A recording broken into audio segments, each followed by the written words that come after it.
Balancing നമുക്കറിയാമായിരുന്നു. 5 വർഷം UDF ഭരിച്ചു കഴിഞ്ഞാൽ 5 വർഷം അവിടെ അടുത്ത LDF ഭരിക്കും.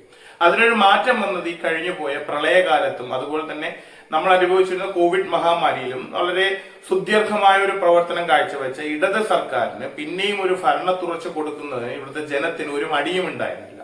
അതുകൊണ്ട് തന്നെ 99 സീറ്റുകൾ നൽകിക്കൊണ്ട് അന്ന് നടന്ന ഇലക്ഷനിൽ, അതായത് 2021 നടന്ന ഇലക്ഷനിൽ ഇവിടെ ഒരു സർക്കാരിനെ ജനം തെരഞ്ഞെടുക്കുകയുണ്ടായി. ആ സർക്കാർ അന്ന് തെരഞ്ഞെടുക്കപ്പെട്ടപ്പോൾ അന്ന് ഇവിടെ അതിന് കാരണമായ റീസൺ ആയിട്ട് പറയുന്നത് നമ്മൾ ഇതുപോലുള്ള പ്രളയം, കോവിഡിൽ അവർ നടത്തിയിട്ടുള്ള ഒരു പ്രവർത്തനങ്ങളെയാണ് ജനം ചൂണ്ടിക്കാട്ടിയിട്ടുണ്ടായിരുന്നത്.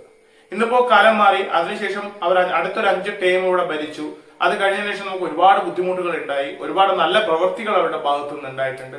ഒരുപാട് പ്രതിഷേധങ്ങൾ നമ്മൾ കണ്ടു. ഒരുപാട് കുറ്റവിചാരണകൾ നമ്മൾ കേട്ടു. എന്തിനേറെ ഒരുപാട് മന്ത്രിമാർക്കെതിരെ ഒരുപാട് അലിഗേഷനുകൾ ഇവിടുത്തെ പ്രതിപക്ഷം കൊണ്ടുവന്നു. പക്ഷെ എവിടെയൊക്കെ എല്ലാം തന്നെ പൂർണ്ണമായിട്ടും അവർക്ക് തെളിയിക്കപ്പെടുവാനൊന്നും സാധിച്ചില്ല എങ്കിലും ഒരുപാട് അഴിമതികൾ ഈ കഴിഞ്ഞ 5 ടേമുകളിൽ ഇവിടെ ആരോപിക്കുകയുണ്ടായി. പക്ഷെ ഇതെല്ലാം തന്നെ ആരോപണങ്ങളായി തന്നെ നിൽക്കുന്ന കാഴ്ചയാണ് നമുക്ക് കാണാൻ കഴിഞ്ഞിട്ടുള്ളത്.